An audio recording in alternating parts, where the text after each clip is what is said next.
But this is, just at the outset, I would tell you that this is an amazing film from my perspective. And the reasons for that, again, will come up in the questions and answers, I hope, that we're going to have throughout this interview. Thank you, Muli. So to start, I'd like to talk about language and the use of language in the film. Maybe you picked up on the Arabic and Hebrew, and that there was a different color. The Hebrew was in yellow and the Arabic was in white. And communication and communication issues seem to be a through line. I was also noticing the cell phones are used a lot. There's a lot of calls. It's almost like reminding you to wake up to these communication issues. And there's a lot of moments where people can't communicate. And so I'm curious for you to talk a little bit about, Muli, how you see communication playing into the film and what it's trying to say. It's more a lack of communication or miscommunication. But frankly, I think that the lack of communication here is more of a symptom that lies on top of, I think, a more profound problem here. And this is the sense of estrangement, alienation, and people, the sense of entrapment. People are lost. The father and son crisscross each other, they intersect each other several times. Like, you know, my initial sense was that they are like lab rats in a maze. They're so close to one another, but they can't reach out. And the lack of communication is basically Israeli Jews that do not speak Arabic, and this kid that didn't have any prior opportunity to interact with Israelis, with Israeli Jews. So again, this void, this inability to people to communicate is one of the major outcomes, implications of the current situation, of this detrimental situation that we have between Israelis and Palestinians in that small region, and the abomination of this situation, which really tears people apart from each other. Well, and I think I'm curious for you to speak on one thing that I noticed is, so the language, for the most part, folks can't communicate, right? Some Israelis are able to somewhat speak Arabic or reach out, but for the most part, there's a block unless the Palestinians were able to speak Hebrew, and it seemed to me that it not only leads to not being able to communicate on a basic level, but then there's assumptions about characters just based on their looks or based on an item that they're holding. And I mean, there's no benefit of the doubt given because there can't be any communication. So I'm curious for you to maybe a few instances where you think that is really poignant or screaming out. Well, I'll start with just a brief personal story, if I may.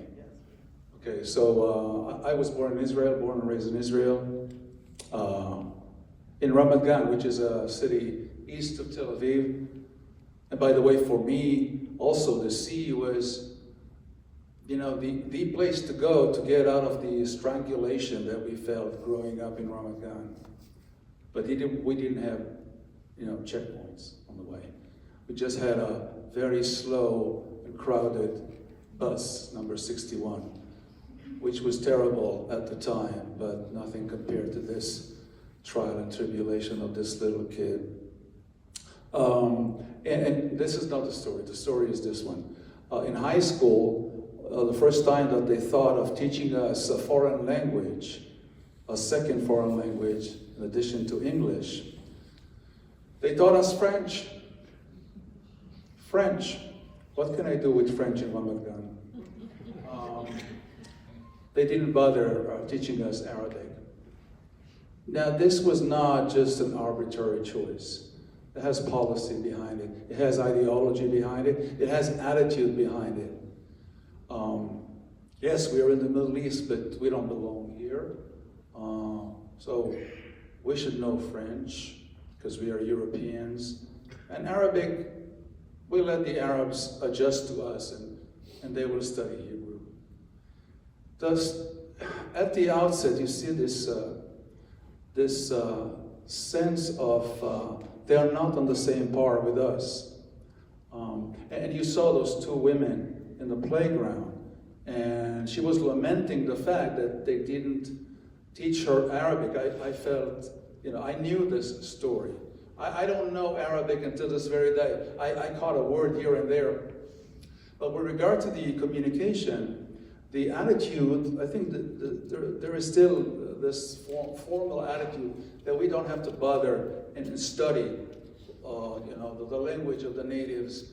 They will get used to us and they will study Hebrew. And that's horrible in my book. That's horrible. It's a matter of attitude, not of technique, but it's a matter of attitude. And this is what happens. You don't have any communication. And this kid, it's amazing. He never played anywhere. And he doesn't speak the language, but his gaze is enough. The way he looks at things. Because he is transparent. He's transparent like many other. And you know what, Sammy, I think the main theme here is otherness. Otherness.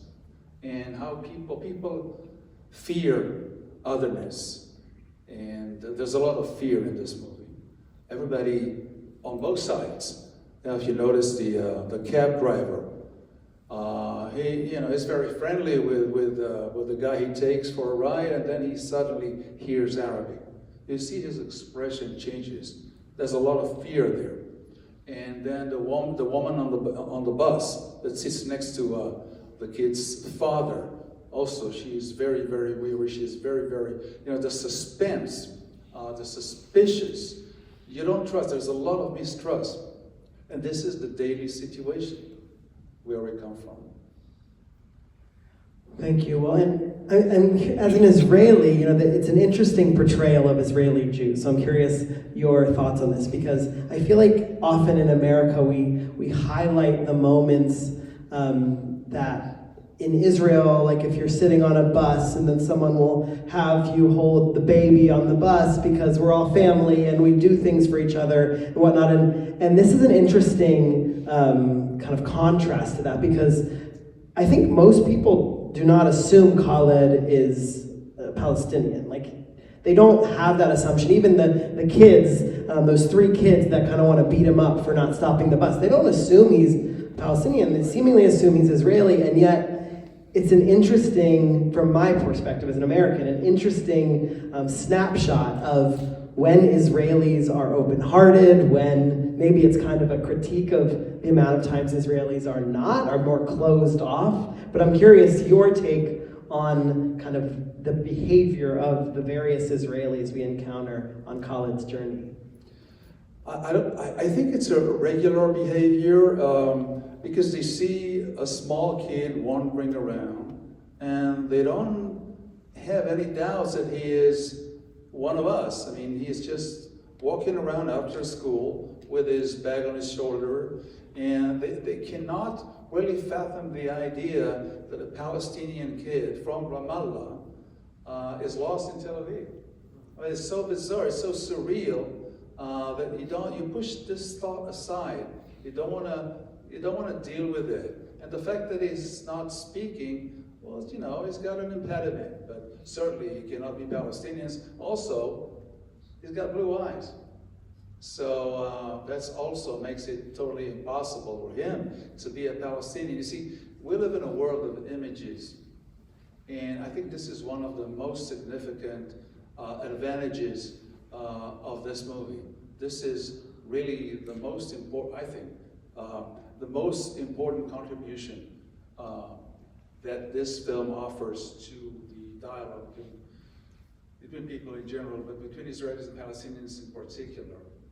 Because really the story is not between two camps, between thee and thee.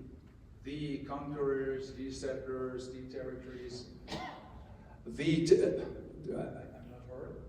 Okay. the terrorists, the soldiers. It really moves the observation from the categorical level to the individual level. And it breaks the image of the fearful, the hostile Palestinian to a naive, innocent kid who tries to make it to the sea. And I think this is the reason why the Minister of Culture was so up in arms about this film.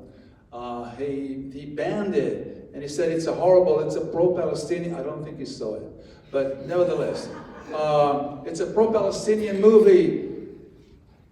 This reaction, this irrational reaction, unbalanced reaction was, I think, because the narrative was cracked.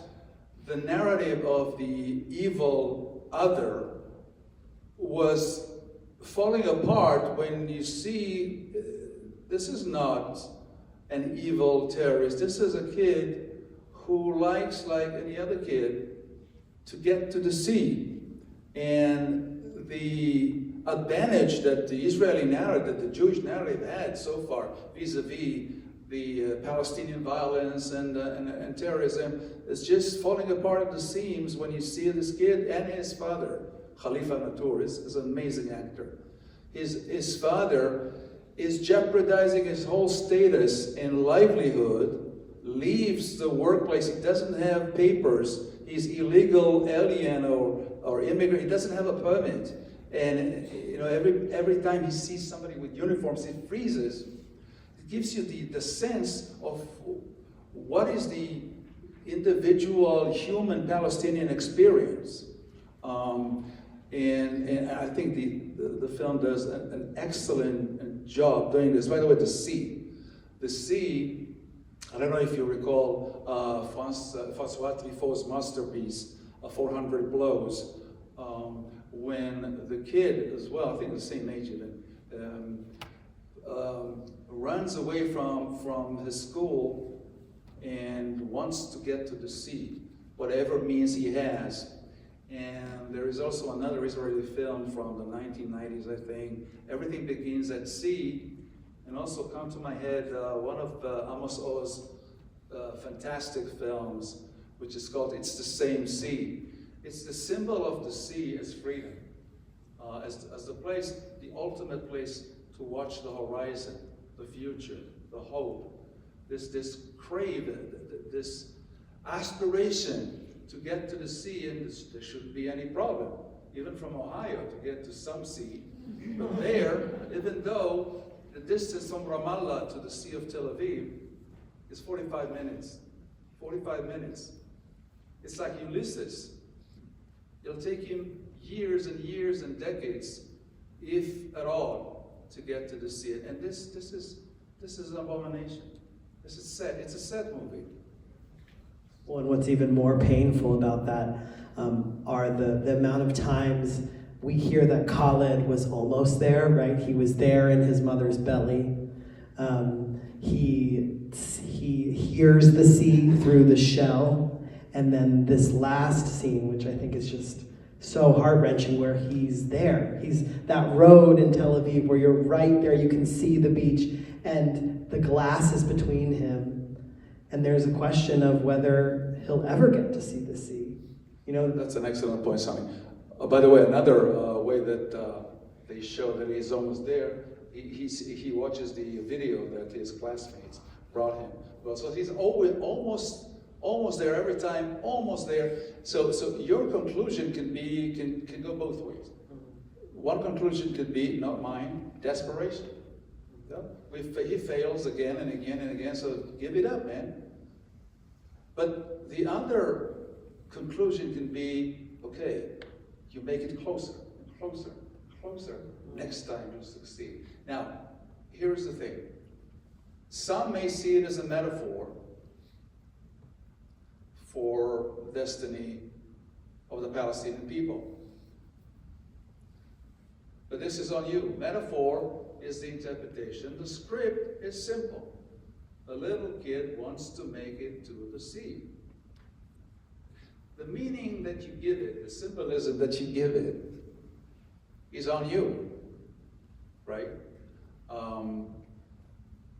But it carries a lot of weight. It carries a lot of weight, and I think that many Israelis that saw the movie thought that there may be another way to approach this predicament, this crisis. And if this is accurate or half accurate, I think the film was very, very important, essential. Even though the Minister of Culture was angry.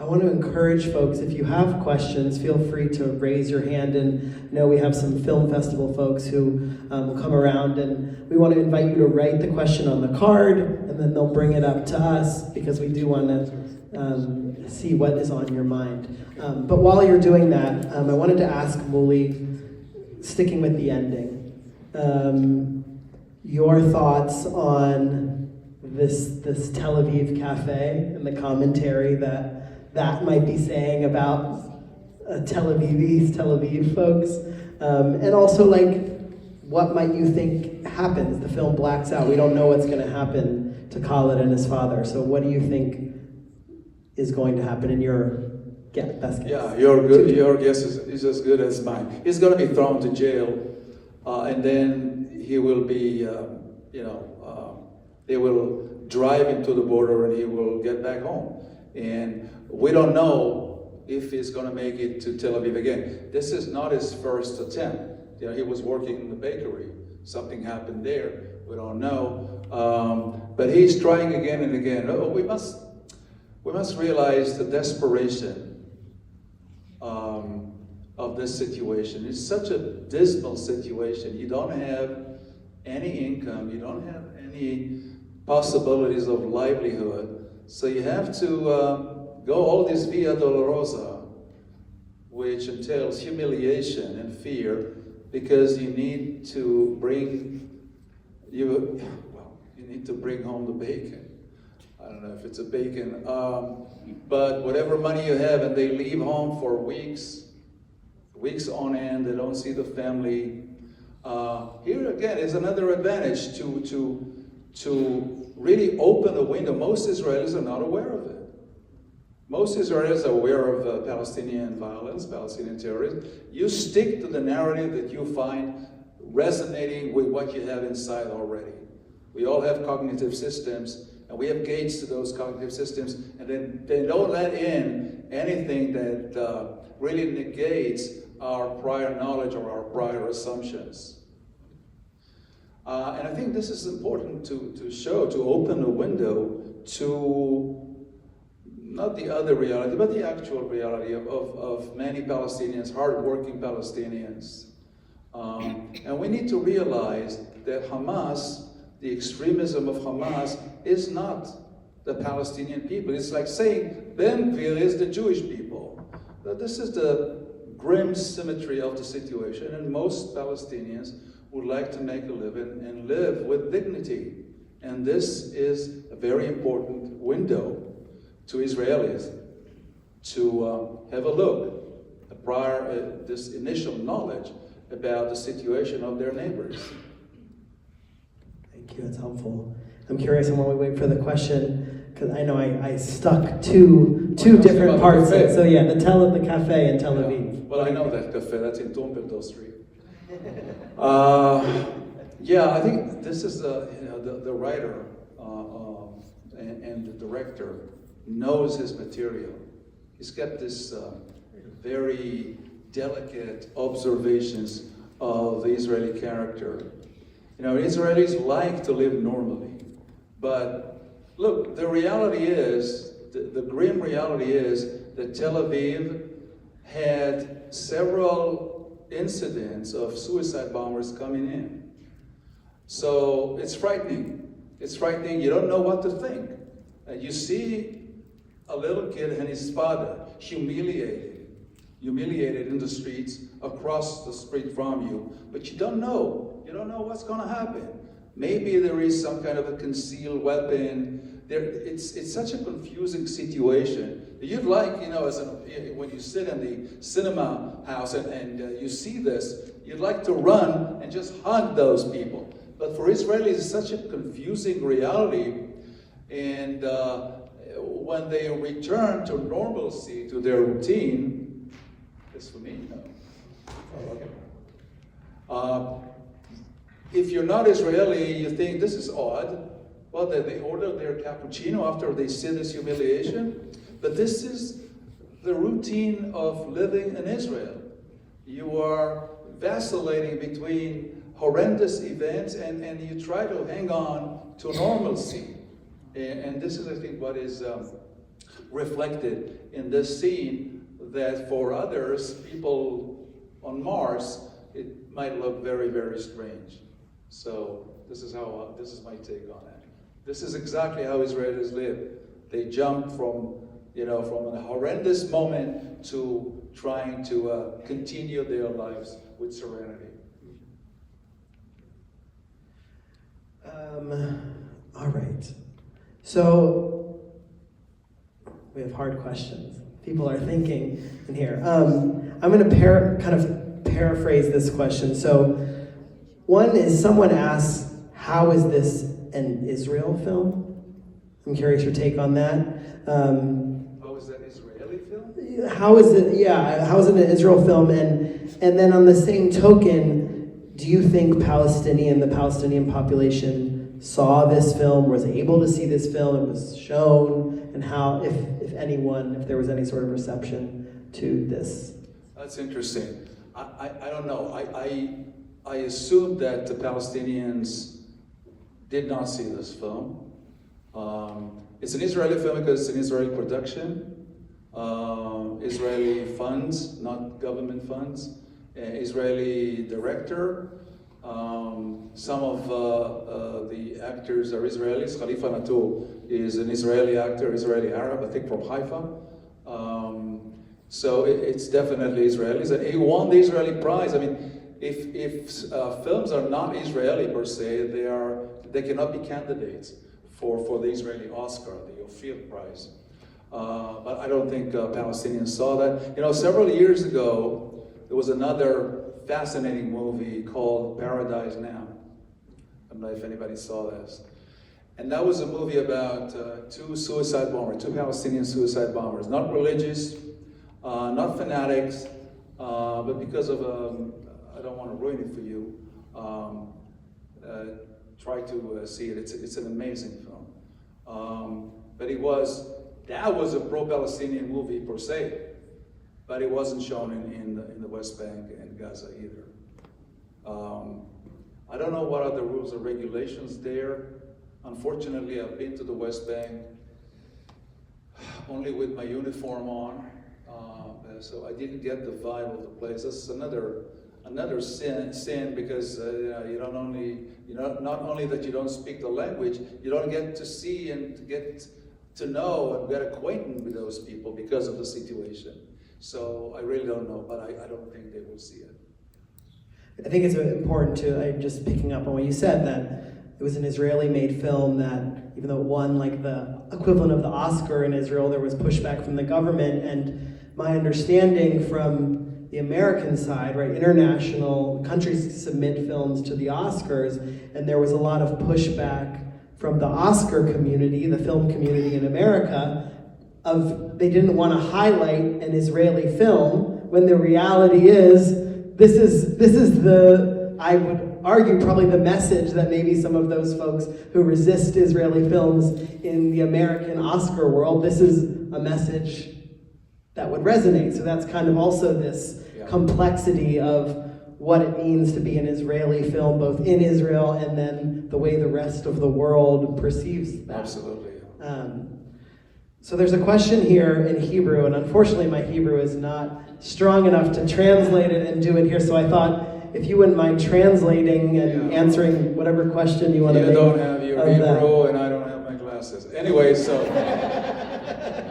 lucky for me, I have a long arm.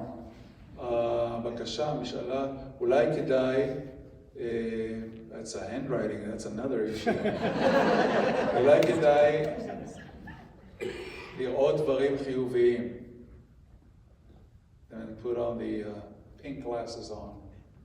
את הקשר האנושי, כאשר אנשים עוזרים לחלד לאורך הדרך, וגם את השלום של דתיים מזרחיים, ישראליים, במקום החברתי בישראל, גם בבני ברק כמו בתל אביב. אוקיי. יותר בקשה משאלה. It's a wish rather than a question. That if it's possible to see the positive things of that movie. I think we mentioned positive things, no? We didn't mention negative things. But you know, beauty is in the eye of the beholder. Yes, I mean, the question mentioned the help that Khaled received from bypassers in Tel Aviv. But the question is, had they known that Khaled was Palestinian, what would have been their attitude? Because when you see a kid, just a kid, naive kid with a school bag, sure you want to help him. But again, signs, symbols, what you wear, what you take with you, I'm not sure the attitude would have remained the same had they known, had he walked around Tel Aviv with a kafia on his head. Let's be honest, right? And again, it's not that, you know, I'm judging people. I don't think this conflict has bad guys and good guys. Just a whole big black cloud hovering above everyone. I never thought that this is really a conflict between Israelis and Palestinians, nor is it a conflict between Muslims and Jews. I always thought that this is a conflict between extremists and moderates. And the sad thing is that extremists every time win the day because they are vociferous, they are armed to the teeth. I'm talking about extremists on both sides, right? And they steal the agenda every time because, you know, in the media it's more convenient or it's more attractive for their purposes to show the extremists, the terrorists, the violence. What would you show in the evening news with regard to moderates? People sitting around talking? That's boring. So this is why there is this wrong impression that violence is engaged by the majority. No, that's not the story. But it's not a matter of quantities. It's not a matter of numbers. And the extremists are fewer and fewer. But again, they always manage to steal the agenda. That's a positive thing, right? Well, and I think another positive, just to go along with that, I think another positive in some ways this film is like the people that are just good people going about their lives, regardless of if they're Israeli or Palestinian, are like the heroes in some way. And, you know, I see in this scene when the kids at the beginning, way back then, when the kids are on the bus and they're partying and then they get to the checkpoint. I didn't necessarily see that as a commentary on Israel bad, these Palestinians good, but it was more this commentary on, look at what happens when kind of the state gets involved, right? When the army gets involved, when the government gets involved. That's not to say I'm not trying to diminish the reasons for those checkpoints being there, but that was my take on the soldier is, you know, the soldier doesn't want to be doing that job, right? He doesn't want to be there, and he kind of seems on his face like a bit of irritation that he has to deal with this. That's a great point. That's a great point, Sammy. Because, you know, the soldier is just doing his job. He is not aggressive, you know, and even you kind of detect some degree of pity when he realizes that this kid is left behind all by himself. And you know, I have to say, for fairness, checkpoints are there for a reason, right? It's not just that the Israeli military was bored in June 1967 and just walked into the territories and took them. There were reasons, there is context, historical context. However, the way they dealt with it ever since, they think about the 6-Day War as the shortest war in the history of Israel. It turned out to be the longest, still going on.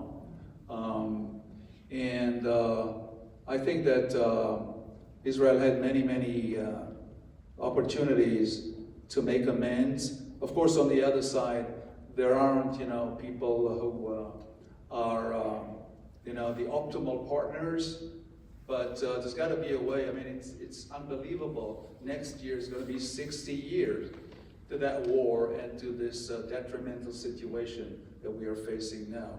3-4 generations that never knew what freedom is and never had a smooth ride to the sea. So we'll just do 2 more and then we'll conclude. Thank you all for sticking with us. So, this person, I'm just going to read the card. It said, "When I visit Israel, I am struck by how invisible and yet simultaneously despised Palestinians are treated in Israeli society. What is the conversation in Israel about the Palestinian experience and the segregation that exists between Israelis and Palestinians?" Well, I think that this movie is giving us an excellent reply to this. But again, I have to say, the general attitude of Israelis towards Palestinians is not positive, but it's not because of ideology and it's not because of racism. It's mainly because of 2 things that enhance each other: ignorance and fear. Fear and ignorance. And this is the main reason, and this is not from theoretical knowledge, not from my research. This is from my Israeliness. And the only way, the best way, the less complicated way to lower fear and ignorance is to get to know the other. To get to know the other. Because once you think about the other as the gap remains and it becomes an abyss.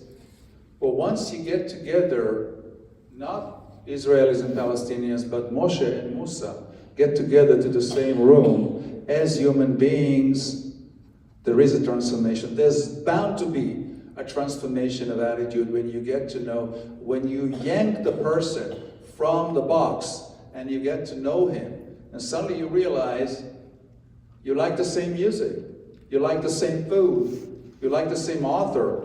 Your attitude and the other side's attitude change.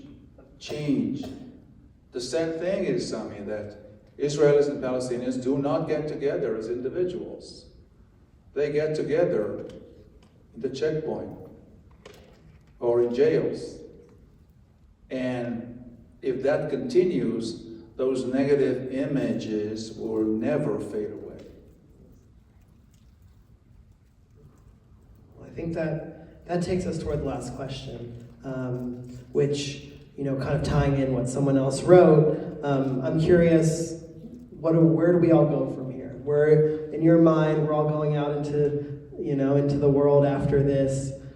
What should we take with us? What should we think about? And this person, someone also pointed out, I think it's apt to mention, situations in our country that are also maybe guided by ignorance and fear, and that is plaguing, I would argue, plaguing our nation at this moment. And so how should we all walk out of here from this film? What should we do?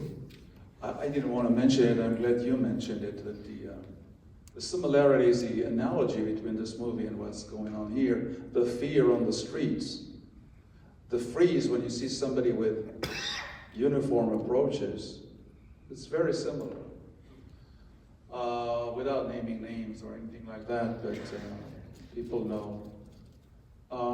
Look, I'm optimistic. I'm a peace activist. A peace activist must be optimistic. Otherwise, It's a waste of time, a waste of energy. So I'm optimistic. I'm optimistic. This is why when I'm in Israel, what I do, one of my fields of expertise is dialogue, intercultural and interfaith dialogue. And what I was doing in the last 4 years is promoting meetings between Israelis and Palestinians, the different walks of life, different professions, different ages, different geographical areas, just to get to know one another. I don't expect them to start dancing together, but just to get to know, to lower the fear. And this is what we need to keep doing, what we need to keep doing. Now, when you ask me, what are we going to do when we go home, we talked about Israelis or about Cincinnatians? The folks here. Folks here.